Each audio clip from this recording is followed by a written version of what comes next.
আসসালামু আলাইকুম। ফাজাইলে কুরআন হইতে পড়া হইতেছে।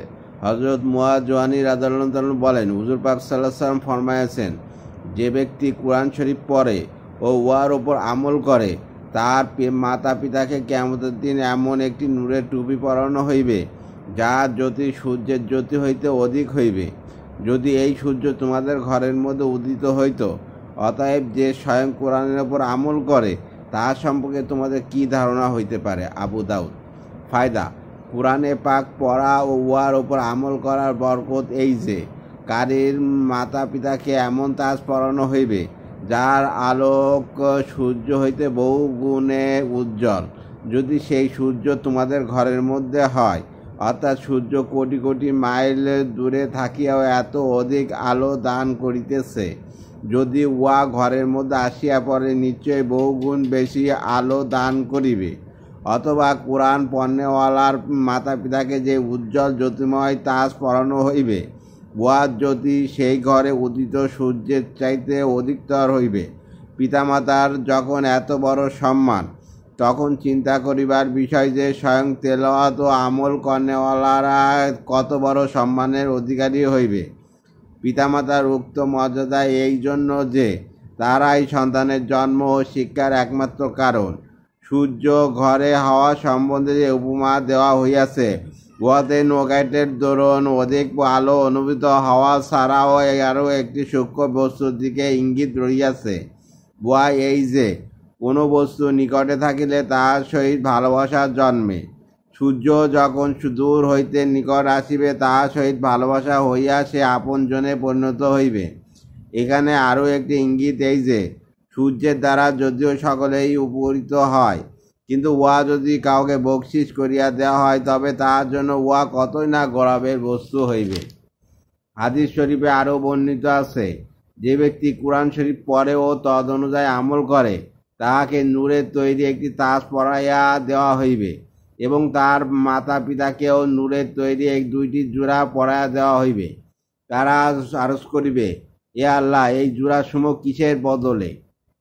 তখন ইরশাদ হইবে, তোমাদের ছেলেমেয়ের কোরআন পড়ার বিনিময়ে। হযরত আনাস রাদিয়াল্লাহু হইতে বর্ণিত আছে, নবী করিম সাল্লাল্লাহু আলাইহি সাল্লাম বলেন, কেউ যদি আপন ছেলেকে কোরআন শরীফ নজরানা পড়ায়, তার অগ্র পশ্চাতের সমস্ত পাপ মাফ হইয়া যায়। আর যে হেফজ করাইবে, তাহাকে কিয়ামতের দিন চতুর্দশীর পূর্ণ চন্দ্রের সমতুল্য করিয়া উঠানো হইবে, এবং তার ছেলেকে বলা হইবে, পড়িতে থাকো। ছেলে যখন একটি আয়াত পড়িবে, পিতার একটি দরজা বুলন্দ হইতে থাকিবে। এইভাবে সে সমস্ত কোরআন শরীফ পূর্ণ করিবে। সন্তানকে কোরআন শরীফ পড়াইলে এইসব মর্যাদার অধিকারী হইবে। কথা এইটাই নয়, দ্বিতীয় কথা শুনিয়া রাখুন।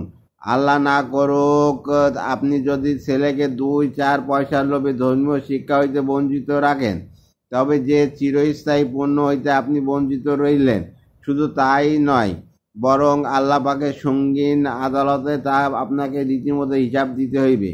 আপনি এই বয়সে ছেলে মৌলবি বা হাফেজ হইয়া অন্য বস্ত্রে ভিখারি হইয়া পড়িবে, তাই আদরের ছেলেকে উহা হইতে বাঁচাইতেছেন, কিন্তু মনে রাখিবেন, উহা দ্বারা আপনি চিরস্থায়ী বিপদে ঠেলিয়া দিতেছেন, এবং সাথে সাথে নিজের ওপরও জবাবদিহিতার বিরাট দায়িত্ব চাপাইতেছেন।